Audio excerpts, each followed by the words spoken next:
Ya. Ya, kita mau pakai alasan yang biasa nih. Mau pakai alasan yang biasa ya. Tapi emang hujan kok ini. Iya beneran sih. Tapi Iya. kita juga bingung kenapa tiap kali kita mau syuting sering banget hujan gitu ya. Sering banget hujan Tiap ya. kali mau ngonten hujan. Iya ya, karena mungkin kita juga baru memulai channel ini kapan ya? Kayaknya akhir tahun lalu juga Iya kan. sih. Itu udah Emang musim mulai hujan. Udah mulai musim hujan. Ini lagi pik-piknya nih kayaknya Iya, ya, iya. musim hujan ya. Nah, jadi hari ini nih kita mau ngomongin soal suatu barang yang Apa? Kalau dari namanya tuh magical ya. Anjir. iya. What's so magical tentang Jadi- produk ini? Jadi barang ini itu sebenarnya aksesoris ya. Tapi waktu dia pertama kali keluar, hype-nya melebihi device utamanya.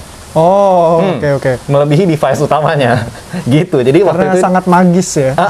ini nge-hype banget karena memang termasuk apa ya, revolusioner lah gitu dari segi desain gitu lah ya. Iya.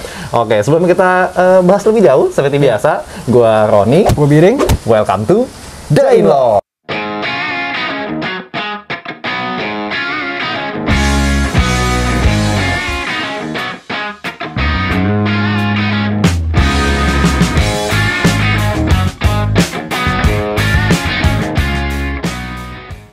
Oke, jadi barangnya langsung aja. Ini kotaknya, namanya Apple Magic Keyboard ya. Ya. Konten kita hari ini berarti in the box nih ya. In the box ya, in the box. Meskipun Ya. ini sudah dikeluarkan. Udah dikeluarkan. dari Pokoknya kita boxnya. bahas apa yang di dalam kotak ini dah. Iya, yang dalam kotak ini ada apanya gitu ya. iya.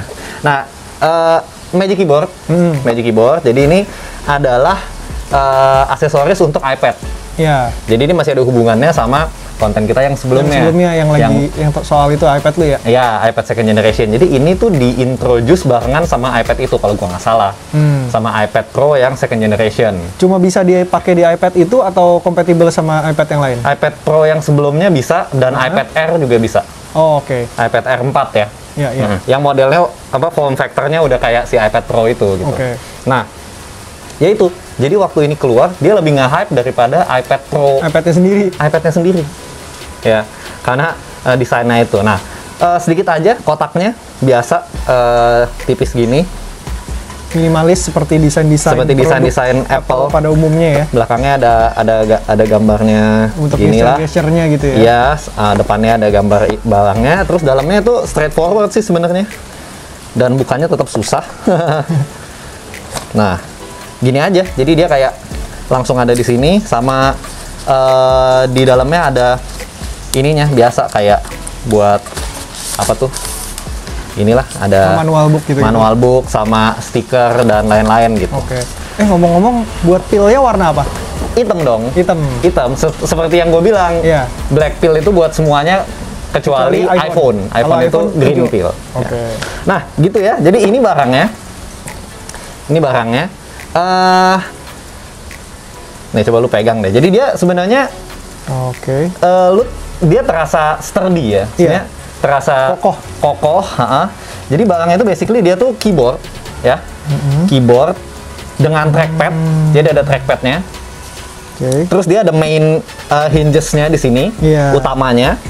Jadi Biasanya ada step-stepnya gitu ya. lu ngerasain kan ada kliknya Iya, sekali. ada klik sekali. Begitu dia udah klik sekali, dia udah nggak bisa kemana-mana lagi. Tinggal hinges yang kedua yang di sini nih. Yang bermain. Nah, ini main gini. Oke. Nah, gitu. Gini. Ini main gini. iPad-nya nempel di sini gimana nih? iPad-nya nempel di sini pakai magnet. Jadi konon katanya ini semuanya magnet nih. Oh. Nah, jadi di sini ada konektor pinnya 3, dia yang menghubungkan Magic Keyboard-nya sama iPad-nya. Oh, komunikasinya lewat Ya, sini. jadi begitu ini ditaruh di sini, ini langsung bisa digunain, Oke. gitu. Naruhnya sih simpel banget, coba Tunggu. didatangkan iPad-nya.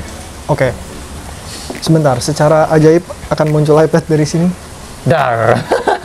Nah, jadi ini iPad-nya, naruhnya cuma tinggal ditempelin gini aja. Tuh, dah. Oh. Dan dia kayak super sturdy, bos. Iya, aduh gue yang takut, nggak jangan. Ya, gue juga takut sih barusan, tapi karena jadi gue udah use this extensively lah ya, Iya. kurang lebih 2 mingguan. Ini nggak bakal jatuh digini-giniin, karena ini kenceng banget, karena nyopotnya aja susah. Oke. Coba ngerasain. Oh iya sih, susah sih. Susah kan? Coba lu tarik sampai copot deh. Butuh tenaganya banyak ya. Oh, Nah, iya. Betul. gitu. Menarik. Coba pasang lagi. Nah, mantep kan masangnya kan? Iya. Oke. Nah, jadi sebenarnya mungkin yang bisa dibahas dari video kali ini itu adalah mungkin kelebihan dan kekurangannya dari aksesoris yang memang nge-hype ini gitu ya, Magic Keyboard. Gua ada pertanyaan basic nih. Apa? Ini nge-charge-nya gimana nih? Nge-charge apanya? Keyboardnya nggak di-charge? Keyboardnya nggak di-charge, keyboardnya powered by the iPad. Powered by the iPad, oke. Dari dengan pin yang 3 yang tadi. Oke. Gitu. Terus pertanyaan berikutnya lagi, berarti keyboardnya punya beberapa ukuran dong ya? Ada 2 ukuran, karena iPad-nya sesuai yang gua kasih tahu di video sebelumnya, ada 11 inch, ada 12,9. Iya, berarti keyboardnya juga ada 2 size itu. Ada 2. Karena kan dia ukurannya sama persis nih kayak ukuran iPad-nya ya. Iya, betul. Jadi ada 2 size. Yang satu obviously lebih mahal, yang lebih besar. Iya, iya, iya. Nah, untuk kelebihan dan kekurangannya, ini gue mulai dari kekurangannya aja dulu deh ya, baru kita ngomong kelebihannya ya. Kekurangannya, yang paling obvious adalah harganya. Nomor 1 adalah harganya ya. Iya, harganya magical juga. Harganya seperti namanya kan, Iya, Magic magic. Keyboard kan, with the magic price gitu. Iya, iya. Wah, harganya sih luar biasa ya. Jadi kadang-kadang mungkin sangat sulit untuk menjustify investmentnya gitu. Oke. Jadi FYI aja, yang tadi kan ada 2 ukuran ya, ukuran 11 inch yang kayak gue punya, sama yang 12,9.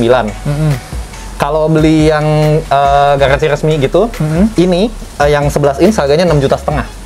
6,5 juta hanya untuk keyboard sekecil ini. Iya, padahal ada iPad yang harganya cuma 5 juta kalau nggak salah, iPad yang paling rendah ya. Jadi maksudnya dia tuh udah lebih mahal daripada Iya. device-nya sendiri. Kalau yang 12,9 kalau nggak salah harganya sekitar 7,6, 7,5 gitu. Mahal ya. Cuma buat ngetik, fiturnya cuma keyboard sama trackpad. Keyboard sama trackpad. Iya. Tapi sebenarnya nggak cuman gitu doang sih sebenarnya. Nih, gue masuk ke kekurangan yang kedua dulu ya, biar teman-teman pada tahu. Kekurangan yang kedua itu ada beberapa keys yang missing kalau teman-teman biasa pakai keyboard tradisional. Yang pertama adalah escape ya. Escape button nggak ada. Oke. Jadi kalau biasa menggunakan tombol escape, di sini nggak ada. Nih, nggak ada ya. Tombol escape nggak ada. Yang kedua, tombol function juga nggak ada. Kalau yang pakai laptop Apple semua tahu ya, semua pakai tombol function. Itu nggak ada. Jadi ini nggak punya capability untuk naik turunin volume, apa namanya, adjust brightness keyboardnya kayak gitu-gitu. Biasanya itu soalnya pakai tombol function dulu. Ya, yang di baris atas gitu ya. Ya. Ini keyboardnya backlit by the way, backlit. Backlit.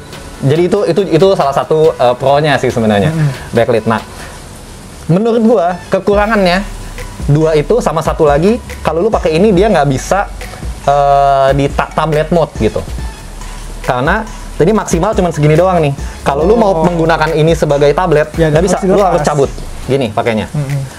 Gitu. Ini untuk jadi kayak laptop mode gitulah kasarnya.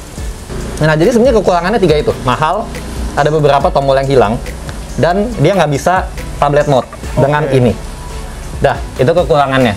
Menurut gua 3 itu aja. Nah, kelebihannya banyak, jujur aja banyak menurut gua ya. Jadi banyakkan kelebihannya dong dari. Menurut saya begitu, tapi nggak tahu mungkin. Apakah itu worth dengan harganya? Apakah itu worth dengan harganya? Nih kelebihannya ya. Yang pertama, dia ini 3-in-1 aksesorisnya. Gimana tuh? Oke ya. Jadi dia adalah stand, keyboard, dan casing. Karena dalam satu aksesoris juga ya. Iya, dalam satu aksesoris kan juga. Kan gini kan. Nah, dah ya. Casing. Iya. Stand kayak tadi. Jadi kalau dibuka, ini dia stand kan. Dan keyboard. Iya. Dalam satu aksesoris yang sama. Lu cari kemanapun, at this moment belum ada aksesoris lain yang do that thing gitu ya. Very good di dalam satu package, nggak ada. Palingan 1 atau 2 aja. Maksudnya kalau keyboard bagus ada, stand bagus ada, casing bagus ada. Satu paket nggak ada. Belum ada. Itu yang pertama. Yang kedua, tadi ya, dia tuh sturdy banget. Super sturdy gitu. Jadi kayak bener-bener ya lu bisa rely lah gitu. Ininya juga materialnya bagus meskipun agak-agak susah dibersihin menurut gua. Ya kalau kena sesuatu yang oily kayaknya agak susah. Iya, agak susah, tapi ini materialnya bagus. Dan ada logo Apple di belakang. Lalu keyboardnya, ini harus dibahas keyboardnya sih. Kalau dulu teman-teman ada yang nonton kita unboxing MacBook, gua ada ngomong soal keyboard. Dulu ada butterfly sama scissor. Ini tuh scissor keyboardnya. Oke. Scissor keyboardnya, jadi diketiknya tuh enak banget. Diketiknya enak banget. Selain ini kan dia ada yang namanya smart keyboard, kalau nggak salah lu pasti pernah tahu deh yang keyboard buat iPad, tapi yang ininya dia nggak melayang, dia kayak gini terus. Oh ya, kayak dock gitu ya? Iya, kayak dock gitu. Nah itu keyboardnya kayak dari rubber gitu loh. Intinya typingnya tuh nggak enak banget deh. Typingnya nggak enak banget. Ini typingnya luar biasa enak. Jadi kalau lu into those kind of thing gitu ya, maksudnya itu penting buat lu, ini typingnya luar biasa enak. Dan trackpadnya awalnya gue agak-agak skeptis gitu, tapi enak banget trackpadnya. Trackpadnya tuh smooth, terus dia ngeklik di semuanya, ngeklik segala macem, dan size-nya tuh surprisingly pas sih, nggak kekecilan. Terlalu kecil ya? Sama sekali nggak kekecilan. Dan kelebihan yang terakhir, kalau menurut gue ya, dia keren sih. Iya sih, benar. Dia keren, udahlah. Kalau gua tadi sih itu kelebihan pertama. Oh, pertama ya. Oke lah, gua karena masih sedikit lebih sopan ya. Jadi gua bilang itu yang terakhir. Gila, keren banget, lu lihat dong. Dia melayang gini, coy. Kurang keren apa lagi coba? Dan dia itu ya, dia juga menambah port ya. Ini kan cuma satu nih portnya. Nah, kalau lu pakai ini, lu ngecasnya di sini. Oh. Lu ngecharge di samping. Jadi dia ada tambahan port. Tapi ini cuma bisa dipakai untuk ngecharge saja, bukan buat pindahin data. Kalau pindahin data lu tetap harus dari sini. Tapi lu ngecharge bisa nih dari sini, dan kabelnya nggak kewer-kewer dari atas gini. Jadi lebih sit gitulah di mejanya gitu. Nah, itu. Jadi sebenarnya gini aja, kayak gua beli ini itu kan adalah sebenarnya untuk menggantikan laptop gitu kan ya. Nah, kalau lu beli iPad dengan objektif itu, menurut gua ini the best aksesoris yang lu can buy gitu. The best menurut gua sekarang ya, menurut gua. Tapi kalau mungkin objektif lu bukan itu, ya mungkin gambar gitu misalnya ya. Nah, itu sangat questionable lu beli ini. Harusnya beli pennya gitu. Iya, karena gua nggak gambar, makanya gua juga nggak punya kan Apple Pencilnya gitu. Oke, jadi segitu aja untuk video singkatnya membahas ini ya, tentang si Magic Keyboard. Si Magic Keyboard dari Apple ya untuk iPad. Thank you teman-teman yang udah nonton. Oke. Sampai ketemu di video-video selanjutnya. Bye-bye.